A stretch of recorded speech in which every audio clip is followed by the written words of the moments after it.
2페이지부터 계약 총칙해서 계약법이 나오죠. 계약법은 우리가 이게 지금 진도 굉장히 많이 듣고 있죠. 다음 주면 얼추 끝나요. 민사특별법까지. 그래서 실제로 빨리 진행할 수가 있는데 그 계약법은 중요해요. 이유는 뭐냐면 시험 문제가 맨 앞에서 했던 민법 총칙하고 똑같은 숫자가 나와요. 계약법이 계약법 총론의 강론이. 근데 양이 많지 않아요. 양이 많지 않고 공부하시면 다 맞을 수 있어요. 근데 문제는 계약법을 어려워하세요. 그래서 왜 어려워할까? 이유는 간단해요. 뒤에 붙어서. 그러니까 이맘때쯤 오면 이제 체력이 뭐예요? 소진이 돼가지고 이제 뒷부분 뭐예요?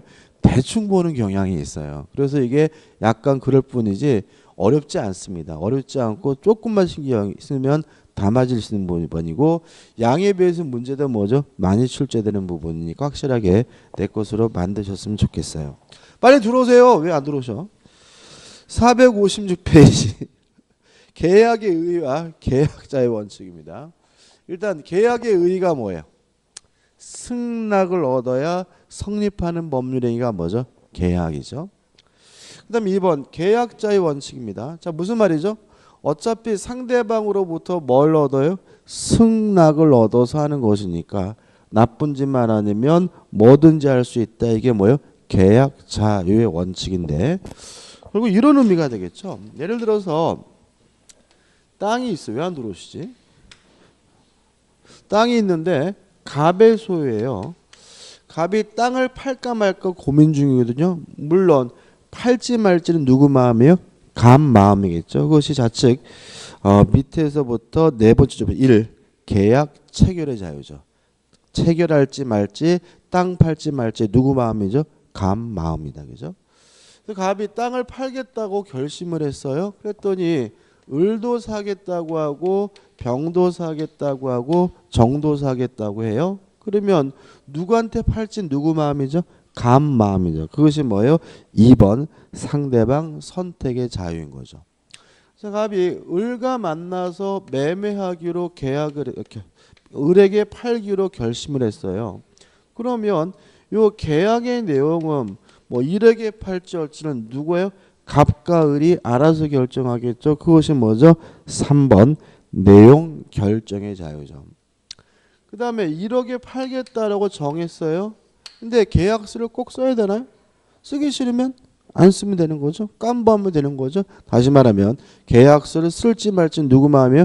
당사자 마음이니까 5번 방식 결정의 자유죠. 여기서 외우면 할 게 있는데 3번 내용 결정의 자유 밑에다가 하나 삐찍해가지고 계약법은 임의규정 이거 하나 메모하자고. 그죠? 임의규정. 자, 이게 무슨 말이냐면 만약에 계약법이 강행 규정이라면 계약법에 따라야 된다면 당사자가 내용을 뭐 할 수 없어요? 결정할 수가 없잖아요. 그죠? 그죠? 따라서 내용 결정을 자유롭게 할 수 있다는 말은 계약법은 뭐 할 필요 없어요? 지킬 필요가 없다는 얘기니까 계약법의 대부분의 규정은 뭐가 돼요? 임의 규정이 되고요. 그 다음에 4번 방식 결정의 자유 밑에다가 화살 삐찍해가지고 뭐죠? 불요식행위. 말로 하든 문서로 하든 상관이 없다는 말은 우리 민법에서는 다 뭐죠? 불요식행위다. 따라서 계약이 성립되기 위해서 특별한 방식을 갖춰야 된다는 지문은 무조건 뭐가 돼요? X가 됨을 주의하시기 바랍니다. 그다음 5층에 보시면 계약자의 원칙이 제한이 나오는데 안 읽어도 돼요. 볼 필요가 없어요. 그냥 우리는 계약자의 원칙은 무제한대로 보장되는 것이 아니라 일정한 범위에서 뭐 할 수 있어요? 제한될 수가 있다. 이 정도만 기억하시면 됩니다. 왜 안 들어오시지? 그 다음에 넘겨보시면 458페이지부터 뭐가 나오냐면 계약과 보통거래 약관이 나와요. 약관은 시험 문제가 잘 나오는 건 아니에요. 최근 4, 5년 동안 안 나온 것 같은데. 근데 이게 또 나올 수도 있기 때문에 정리할 건데요. 너무 자세히는 보지 마시라고. 그죠? 중요한 건 아니에요. 일단 약관이란 게 뭐냐면 다수 당사자를 상대하기 위해서 미리 작성한 계약의 내용을 우리가 약관이라고 합니다. 약관의 내용을 들어가기 전에 하나 좀 메모할 것은 뭐냐면 약관은 내용 결정의 자유를 제한하게 된다. 이거 하나 좀 기억해 두시자고요. 자, 이런 얘기입니다. 제가요 세탁기를 살까 말까 고민 중이에요. 물론 살지 말지 누구 마음이에요? 제 마음이니까 저에게는 계약 체결의 자유가 보장이 되죠. 사기로 결심을 했어요. LG 걸 살까 삼성 걸 살까 대우로 살 거를 살까 누구 마음이죠? 감 마음이니까 상대방 선택도 자유롭게 할 수 있는 거잖아요. 근데 문제는 LG 거를 사겠다라고 결정을 하는 순간 세탁기 통 속에 있는 뭐가 저에게 적용이 돼요? 약관이라는 것이 적용이 되기 때문에 저는 실질적으로 내용 결정을 자유롭게 할 수가 없는 거죠. 약관에 AS 기간이 6개월이다. 그러면 뭐예요? 따라야 되잖아요. 그래서 결국은 약관이라는 것은 무슨 자유를 제한하게 되냐면 내용 결정의 자유를 제한하게 됨을 주의하시기 바라고요. 근데 약관은 다수를 상대하고 미리 작성한다는 점에서는 특징이 있지만 어차피 얘도 뭐죠? 계약이에요. 계약의 내용이기 때문에 약관이 효력이 생기려면 구속력이 생기려면 뭐가 필요하냐면 상대방으로부터 승낙, 동의를 받아야 구속력이 생기는 거죠. 그래서 우리가 인터넷 같은 거 뭐 하려고 하면 꼭 뭐가 기어 나와요? 약관이라는 게 기어 나오고 동의하면하고 막 꼬시죠, 그죠? 근데 안 하면 클릭하면은 싹 없어져 버려, 그죠? 그러면 또 다시 쳐야 돼, 그죠? 치면서 막 영어 한글 막 헷갈리고 막 이러면서 입에서 막 10원짜리 막 나온단 말이죠, 그죠? 근데 문제는 뭐냐면 어차피 반드시 동의를 해야 되는 것이라면 왜 우리에게 동의함, 안함이라고 선택하도록 해놨느냐? 이유는 그 약관이 우리에게 뭐가 발생하려면요? 구속력, 효력이 발생하려면 우리의 뭐가 필요한 거죠? 동의, 승낙이 필요하니까 승낙하라고 꼬시는 거죠. 근데 뭐냐 또 여기서 또 이제 의문이 생기는 거죠. 우리가 인터넷 거래할 때는 분명히 약관에다가 동의함이라고 클릭을 하지만 일반적 거래에서는 그렇진 않잖아요. 아까 말씀드린 세탁기 사면서 세탁기에다가 약관 동의한다고 사인하는 건 아니잖아요. 그래서 FM이 약관도 계약이기 때문에 승낙이 있어야 구속력, 효과가 생기는 것이 원칙이지만 우리 약관 규제에 관한 법률은 또는입니다. 승낙을 받든지 명시, 설명 의무를 이행을 하면 약관이 구속력이 발생한다라고 규정을 두고 있습니다. 따라서 승낙을 하든지 아니면 명시, 명백히 뭐죠? 보여두든지 설명, 어려운 것이 있으면 뭐죠? 설명해두든지 둘 중에 하나를 하게 되면 약관에 뭐가 발생하는 거죠? 구속력이 발생하게 되는 거죠. 근데 여기서 의문이 생겨요. 나 약관 안 본 것도 많은데 이게 무슨 말이냐면 이러한 명시 설명 의무가 면제되는 경우가 있어요. 뭐 되는 경우? 면제되는 경우. 첫째, 대량적 정령적 거래 이렇게 할까요? 버스를 탄다, 지하철을 탄다, 뭐가 있을까요? 또 아니면 가스를 공급받는다, 수도를 공급받는다. 이런 거 일일이 탈 때마다 뭐요? 약관을 명시해야 된다면 우리는 뭐 할 수 없어요? 사회생활할 수가 없는 거죠. 그래서 이러한 정형적 대량적 거래의 경우에는 명시 설명 의무가 뭐가 돼요? 면제가 되고요. 두 번째 우리 판례가 인정하는 건데 소비자가 이미 충분히 알고 있는 경우입니다. 충분히 알고 있는 내용의 경우에는 명시 설명 의무가 뭐가 돼요? 면제된다라고 하고 있고요. 그 다음에 세 번째가 중요한데 세 번째 법령의 내용을 기재해놓은 약관이죠. 약관이 특별한 것이 아니라 법이나 명령의 내용을 뭐죠? 적어놓은 곳에 불과할 때는 명시 설명 의무가 뭐죠? 면제가 됩니다. 중요하든 안 하든요. 자, 이런 얘기입니다. 여러분들 학원 등록하실 때 약관 보셨나요? 안 보셨죠? 학원에 약관이 없을까요? 있겠죠? 근데 왜 학원에서 약관 안 보여줘요? 학원은요, 개별적으로 만든 약관은 없어요. 교육지원청에서 법령에 따라서 만들어 놓은 약관이 있거든요. 이렇게 법령에 따라서 만들어 놓은 약관은 명시 설명 의무가 뭐가 되어 있어요? 면제되어 있기 때문에 여러분들한테 보여주지 않아도 뭐가요? 구속력이 발생하도록 되어 있다는 거 기억해 두시기 바랍니다. 그 다음에 약관을 해석을 해봐야 돼요. 아, 왜 안 들어오세요? 아, 들어오라고 소리 질렀는데도 안 들어오시고. 뭘 시작한지 몰라. 제가 소리까지 질렀는데 몇 분 되지도 않는데.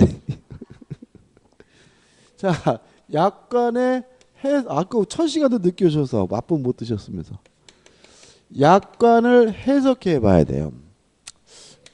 교재 잠깐 볼까요? 교재 458페이지 보시면 의의와 문제점이 나오고요. 하단에 약관의 법적 성질과 계약에 편입해가지고 지금 제가 열심히 설명드린 요령이 나오는 거거든요. 보시기 바라고. 우측 하단에 보시면 이제 뭐가 나오냐면 보통 거래 약관의 뭐죠? 해석 방법이 나오죠. 첫째, 신에 쫓아 성실하게 해석해야 된다. 신의 성실의 원칙. 설명드릴 게 없습니다. 그냥 똑바로 해석해야 된다 이런 얘기죠. 넘겨보시면 두 번째 뭐가 나오냐면 객관적 해석의 원칙 또는 통일적 해석의 원칙이라고 해요. 이게 무슨 말이냐면 약관은 다수를 상대하잖아요. 다수를 상대할 때는 뭐 하면 안 돼요? 사람 차별하면 안 돼요. 그죠? 안 이쁘다고 학원비 더 받고 이쁘다고 뭐죠? 학원비 깎아주고 그럼 나중에 뭐 합니까? 싸움 난단 말이죠. 그래서 다수를 상대할 때는 모든 사람을 똑같이 대우해 줘야 된다. 이게 뭐예요? 통일적 해석의 원칙 뭐죠? 객관적 해석의 원칙이라고 하고 또 약간은 또 어떤 특징이 있냐면 미리 작성한다는 특징이 있잖아요. 따라서 불명확한 조항은 작성자에게 불리하게 해석한다. 작성자 불이익의 원칙이라고 해요. 자, 이게 무슨 말이냐면 일반 계약서는 쌍방이 함께 작성하는 거잖아요. 그죠? 근데 만약에 계약서 내용이 잘못됐어요. 그러면 쌍방 모두가 책임을 져야 되겠죠. 근데 약관이라는 것은 사업자가 혼자서 미리 작성하는 거니까 상대방은 소비자는 뭐 하잖아요? 참여하지 않는 것이니까 약관 내용이 잘못됐다. 불명확한 조항이 있으면 누가 책임을 져야 돼요? 작성한 사업자가 책임져야 된다. 이게 뭐예요? 작성자 불이익의 원칙이라고 하죠. 그 다음에 네 번째 개별 약정 우선의 원칙이라는 게 있어요. 이게 무슨 말이냐면 약관은 보통 인쇄되어 있습니다. 인쇄되어 있는데 인쇄되어 있는 약관과 다른 약정을 소비자가 개별적으로 하는 건 가능해요. 만약에 개별적 약정을 했다면 그 약정이 오히려 무엇보다 우선해요? 약관보다 우선하게 되는데 이걸 우리가 개별 약정 우선의 원칙이라고 하고요. 다섯 번째 약관에는 뭐가 있냐면 면책 조항이라는 게 있어요. 당사는 요러요러한 경우에는 책임지지 않습니다. 라는 면책 조항은 소비자를 보호하기 위해서 될 수 있으면 좁게 해석해야 된다. 축소 해석의 원칙이라고 해요. 기억을 돕기 위해서 좀 설명을 드리면 옛날에 자동차 보험 약관에요. 어떤 게 있었냐면 주운전자라는 제도가 있었어요. 옛날에 자동차 보험에 주운전자 들어보셨어요? 들어보셨어요? 안 들어보셨어요? 주운전자 들어보셨어요? 들어보셨죠, 그죠? 그러니까 이게 뭐냐면 보험 가입할 때 주로 운전하는 사람을 고지하면 요 주로 운전하는 사람을 기준으로 해서 보험료를 산정해줘요. 예를 들어 만약에 20대 청년이 보험 가입하면 보험료가 비싸잖아요, 그죠? 근데 만약에 주 운전자를 50대 삼촌으로 고지하면 삼촌을 기준으로 해서 보험료를 산정해 주기 때문에 뭐가 되는 거죠? 보험료를 아끼는 방법으로 쓰였어요. 근데 문제는 만약에 이게 허위로 고지한 것이 밝혀지면 보험처를 못 받을 수가 있어요. 면책된단 말이죠. 그래가지고 허위로 고지해 주겠다고 해가지고 보험회사가 보험 처리 안 해주겠다고 해가지고 재판을 굉장히 많이 했습니다. 근데 보험회사가 다 졌어요. 왜냐하면 주운전자라는 개념이 굉장히 명확하지가 않죠. 얼마나 운전해야 주운전자냐? 매일매일 운전하면 주운전자냐? 아니면 한 달 몰아서 운전하면 뭐죠? 주운전자냐? 이게 명확하지가 않아요. 이렇게 명확하지 않으면 누구에게 불이익하게 해석해요? 작성자에게 불이익하게 해석해야 된다 원칙에 따라서 보험회사가 재판에서 승소한 예가 한 건도 없습니다.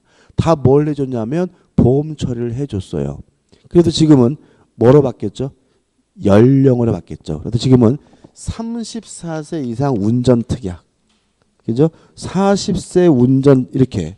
왜요? 명확한 것으로 바뀐 이유는 불명확한 조항은 작성자에게 불이익하게 해석한다는 원칙 때문에 보험회사가 손해를 많이 봐서 그런 거고요. 그 다음에 면책조항. 여러분들 그 자동차 보험약관에요. 천재지변은 책임지지 않는다는 게 있어요. 천재지변은. 그래가지고 한 5, 6년 전에 서울에 홍수가 나가지고 막 물에 잠겼어 자동차가. 홍수가 나가지고 물에 잠겨가지고 비가 많이 와서 홍수 난 것은 뭐예요? 천재지변이니까 보험회사가 보험 처리 안 해주겠다고 빠팅겼어요. 이해되시죠? 그죠? 그랬더니 결국은 뭐예요? 보험 처리 해줬어요. 왜냐하면 이러한 면책조항은 될 수 있으면 뭐예요? 좁게 해석해야 된다는 원칙에 따라서 뭐예요? 해주게 된 거고요. 재작년에 작년인가요? 포항에 지진 났죠? 지진 나가지고 막 뭐죠? 벽이 무너져가지고 자동차 다 박살났죠? 그거는 보험 처리 안 해줬습니다. 왜냐하면 그거는 뭐죠? 천재지변. 그러니까 다시 말하면 면책조항이라 그래서 무조건 보험 처리를 면책조항이라 그래서 무조건 된다 안 된다라고 판단할 수 없고요.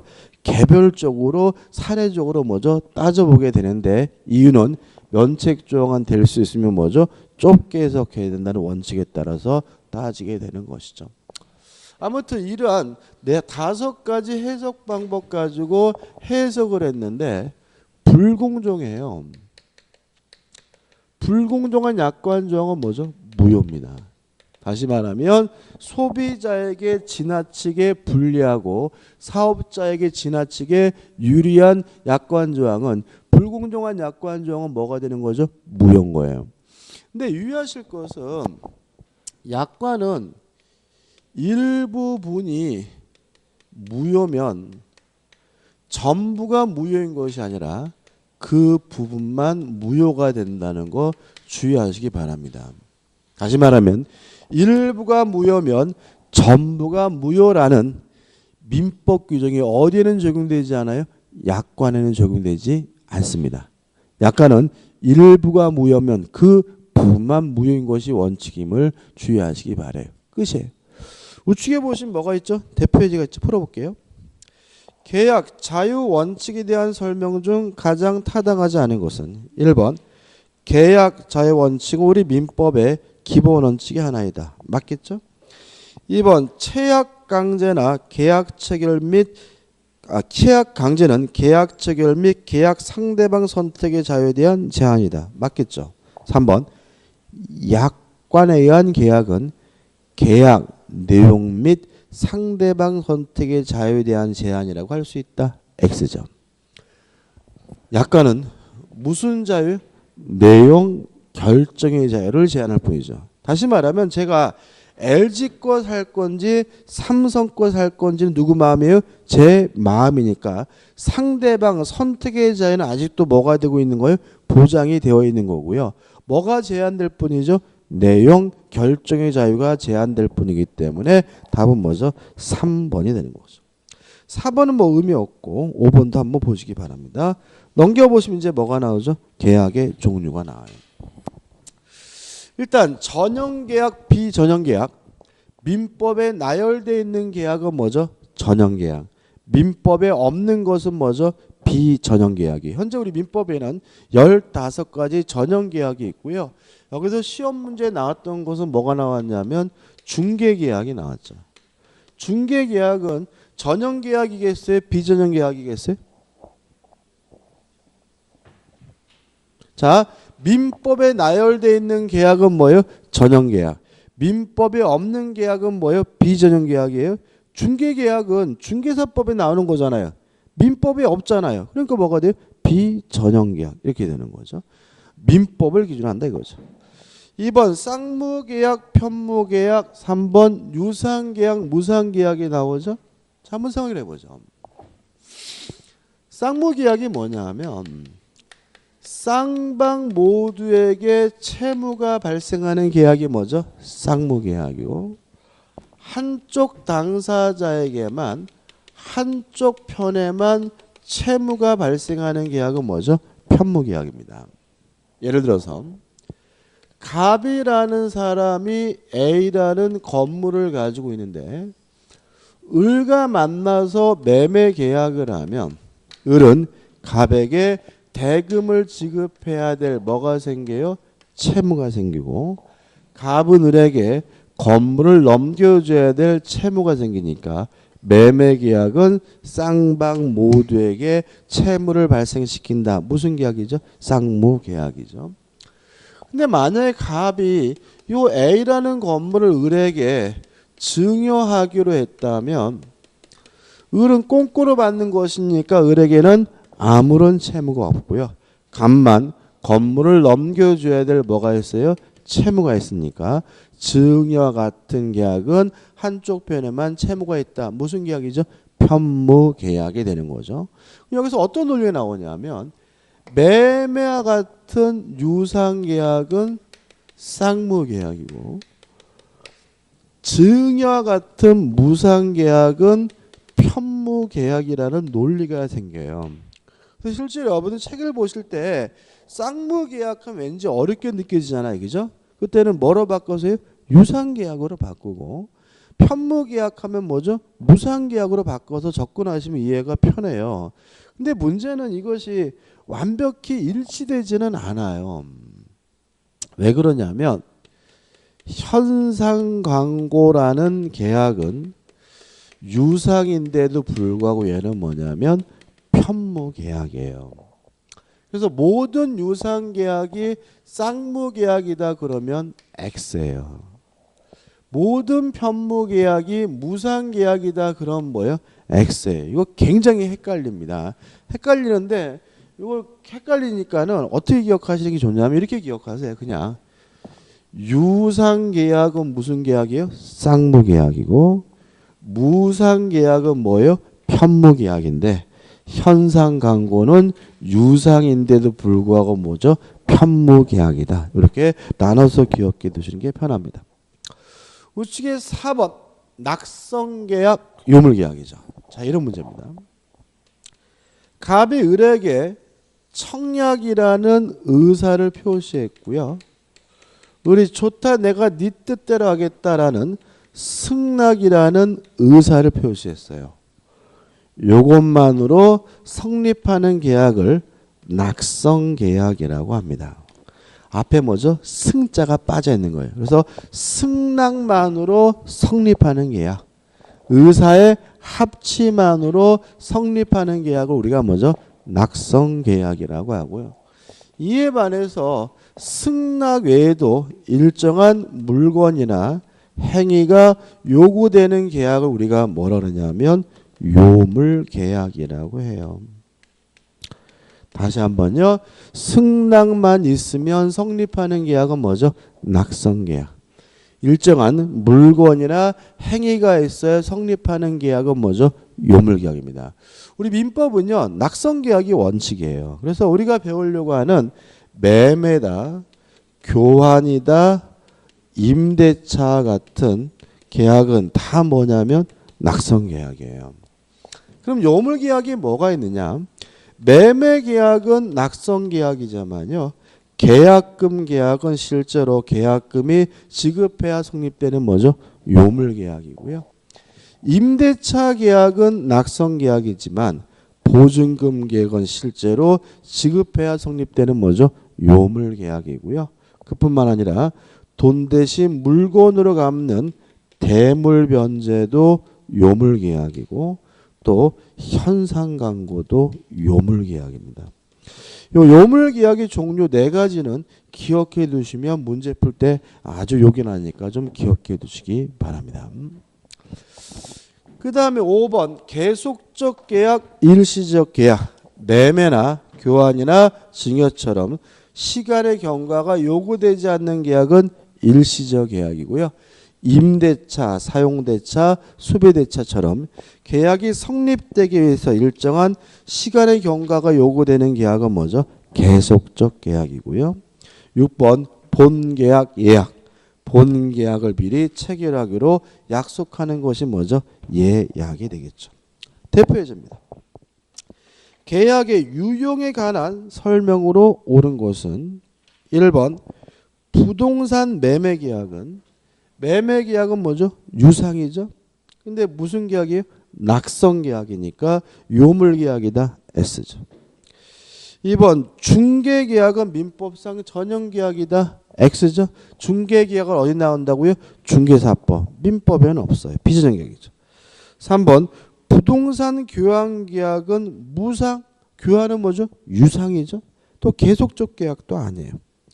4번 증여계약은 편무 맞죠? 왜요? 무상이니까. 근데 뭐라고 나오죠? 유상이도 나와있죠. 5번 임대차 계약은 유상이죠. 이거 뭐예요? 유상이면 뭐예요? 쌍무니까 쌍무 유상계약이다. 맞고요. 답은 뭐죠? 5번이죠. 보시면 아시다시피 여기서 시험 문제 나오면 어렵게 나오진 않고요. 그냥 쉽게 맞힐 수 있게 나옵니다. 넘겨보신 이제 뭐가 나오냐면 계약의 성립이 나와요. 일단 계약은 낙성계약이 원칙입니다. 따라서 청약이 있고 그에 응하는 승낙, 쌍방 간의 의사의 합치만 있으면 계약이 성립되는 것이 뭐죠? 원칙이죠. 따라서 1번 계약의 성립 요건으로서의 합의에서 1번 청약과 승낙의 내용이 합치돼야 된다. 이게 뭐죠? 객관적 합치고요. 당사자가 합치돼야 된다. 뭐죠? 주관적 합치고 큰 의미는 없습니다. 우측에 2번에서 불합의와 착오가 나오죠. 이것도 우리가 이미 했어요. 기억나시나요?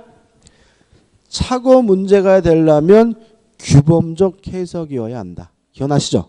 만약에 자연적 해석을 해서 계약이 성립조차 되지 않았다면 착오 문제가 성립될 수가 없다. 다시 말하면 착오는 무슨 해석을 해야지만요? 규범적 해석을 해야지 발생한다. 그런 내용입니다. 그 다음 넘겨보시면 466페이지에 청약과 승낙에 의한 뭐가 나오죠? 계약의 성립이 나와요. 다시 말하면 계약은 낙성계약이므로 청약이 있고 그에 응하는 뭐가 있으면요? 승낙만 있으면 계약이 성립됩니다. 1번 청약의 의. 계약을 하자고 청하는 걸 우리가 먼저 청약이라고 한다. 판례가 나오고 가번 청약의 확정성이 나오죠. 그럼 다시 한번 보시면 청약이 있고 그에 의한 승낙만 있으면 계약이 뭐가 돼요? 성립된다는 말은 요 청약이 되려면 승낙만 있으면 계약이 성립될 수 있을 정도로 그 내용이 뭐죠? 확정되어야 해요.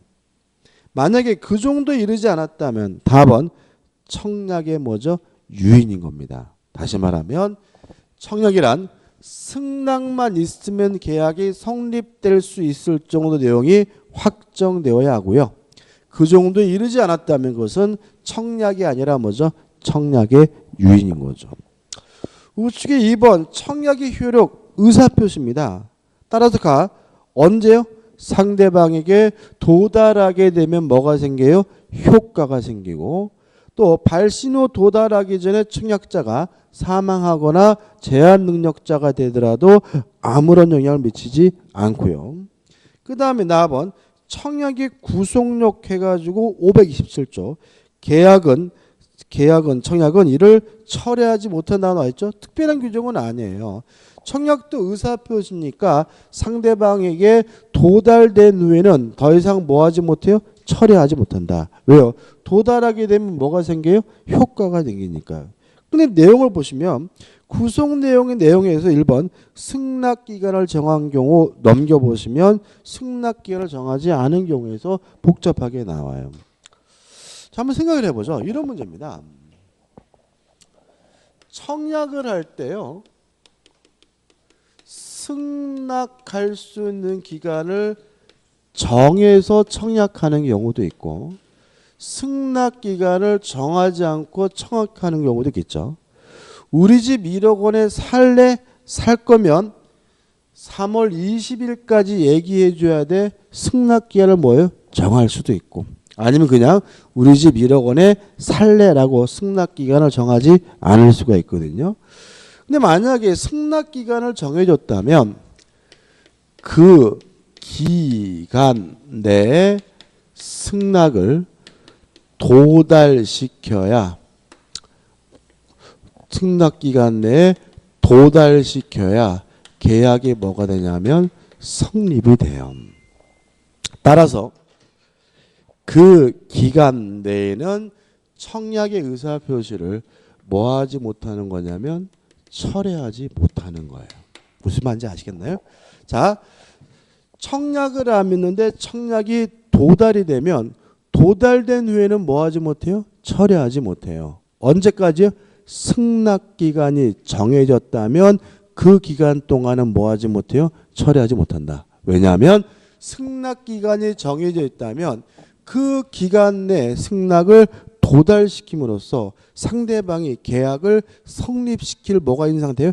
가능성이 있는 상태니까 그 기간 동안은 뭐 하지 못하는 거예요? 철회하지 못하는 거죠.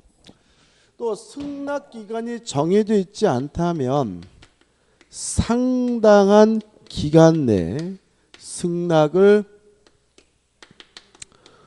도달시키면 계약이 뭐가 돼요? 성립되기 때문에 승낙기간이 정해지지 않다면 상당한 기간 내에 청약의 의사표시를 뭐 하지 못하는 거예요? 철회하지 못하는 거예요.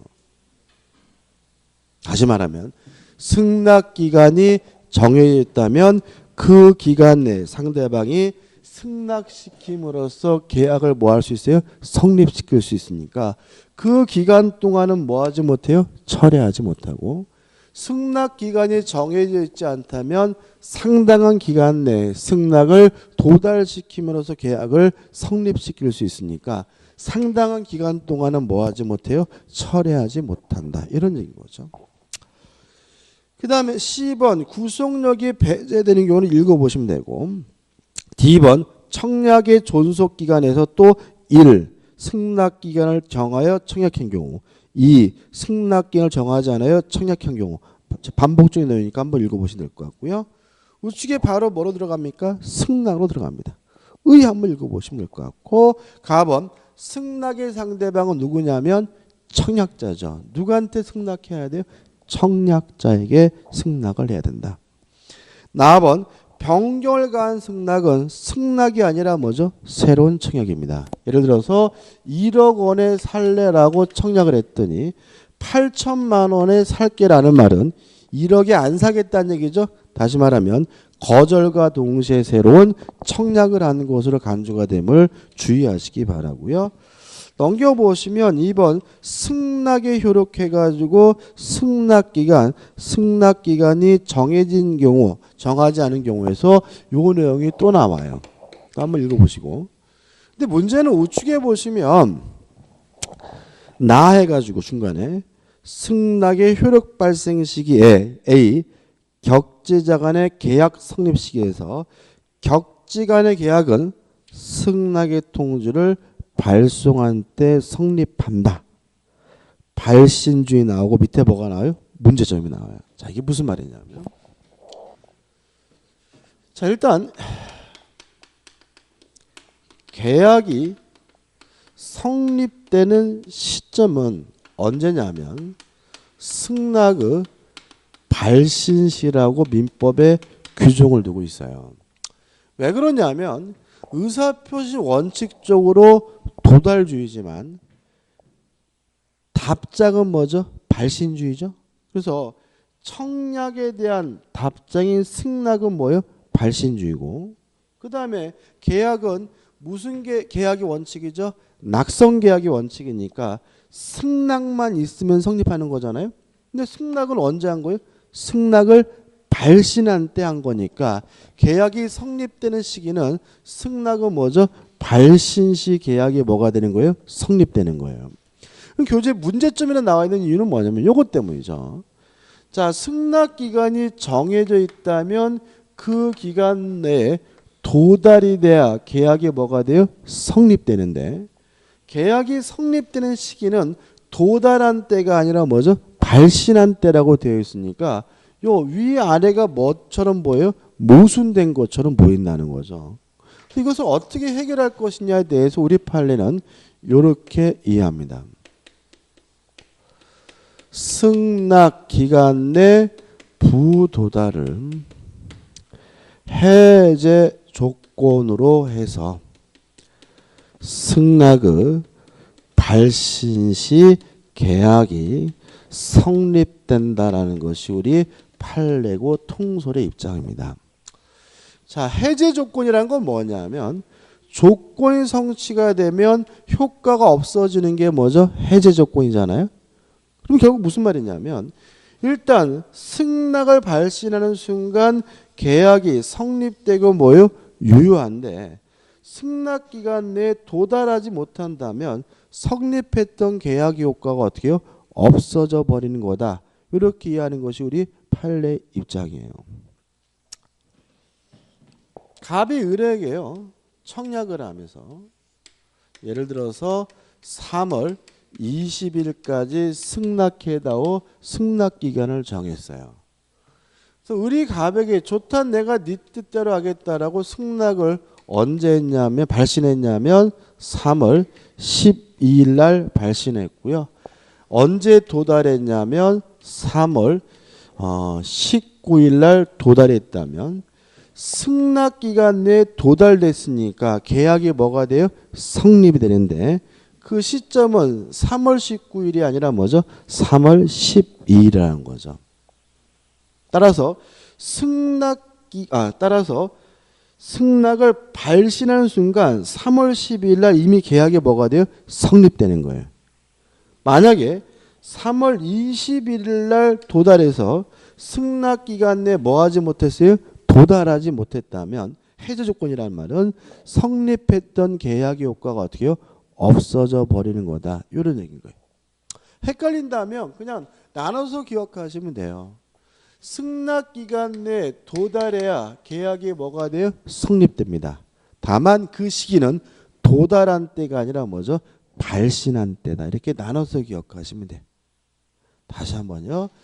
3월 20일이라고 승낙 기간을 정해서 청약을 했는데 3월 19일 날 승낙 기간 내에 도달이 됐다면 계약이 뭐가 돼요? 성립이 돼요. 다만 그 시점은 도달한 때가 아니라 뭐죠? 발신한 때니까 며칠 날이죠? 3월 12일 날에 계약이 성립하는 날짜가 됩니다. 이 부분에 대해서 시험문이 나오면 굉장히 싫어하세요. 왜 싫어하시냐면 보통 우리는 가불병이 나와도 짜증나죠. 거기다가 뭐까지 나오면요? 날짜까지 나오면 막 입에서 막 10원짜리 막 나온단 말이죠. 그죠? 근데 실제로 이거는 중간 가정이 어떻든가 간에 항상 계약이 성립하는 시점은 언제예요? 승낙을 발신한 때. 그래서 만약 문제가 계약이 언제 성립하느냐 물어보면 뭐만 찾아내시면 돼요? 승낙을 발신한 때만 찾아내면 된다는 것만 유의하시면 됩니다. 끝입니다.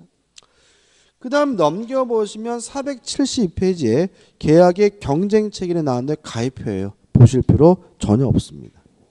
그 다음에 473페이지 뭐가 나오냐면 그 밖에 방법에 의한 계약 성립에서 교차 청약이죠. 이런 얘기죠. 갑이 을에게 우리 집 1억 원에 살래라고 청약을 하고 을도 갑에게 네 집 나한테 1억에 팔래라고 청약을 했어요. 똑같은 내용의 청약이 교체가 됐다면 굳이 별도로 뭐 할 필요 없어요? 승낙할 필요가 없으니까 양 청약이 모두 도달되는 순간 계약이 뭐가 돼요? 성립되는데 이게 뭐죠? 교차 청약에 의한 계약 성립이죠. 자, 똑같은 내용의 청약이 교차가 되면 계약은 언제 성립합니까? 양 청약이 모두 도달되는 순간 계약이 성립됩니다.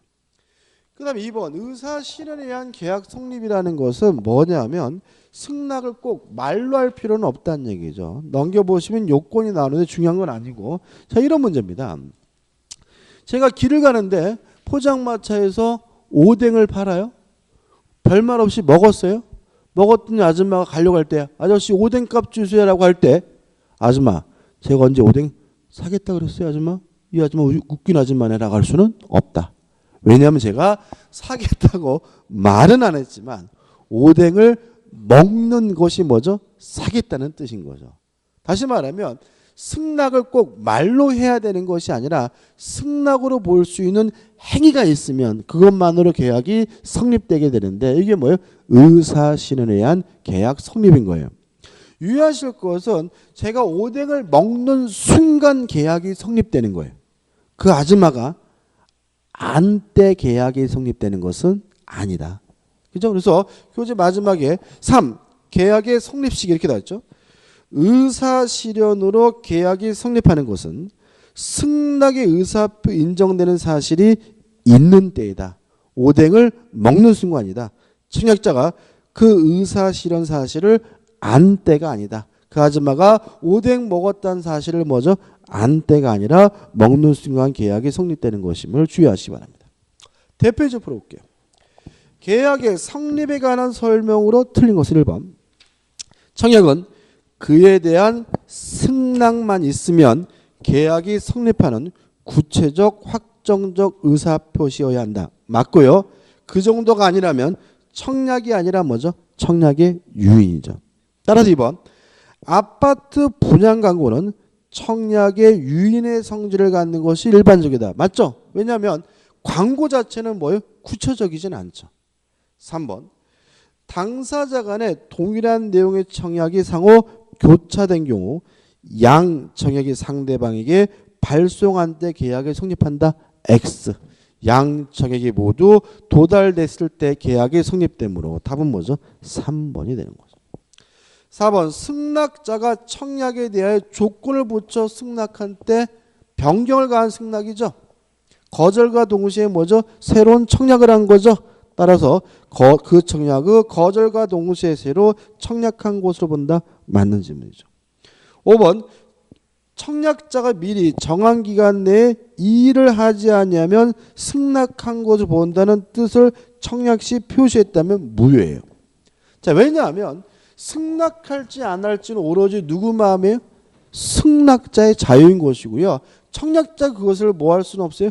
강제할 수는 없는 거죠. 따라서 이러한 내용이 표시됐더라도 무효이기 때문에 특별한 사정이 없는 한 상대방을 구속하지 않는다는 질문은 뭐죠? 맞는 질문이 되겠죠. 좀 쉬었다가 우측에 계약 체결상의 과실을 보도록 하겠습니다.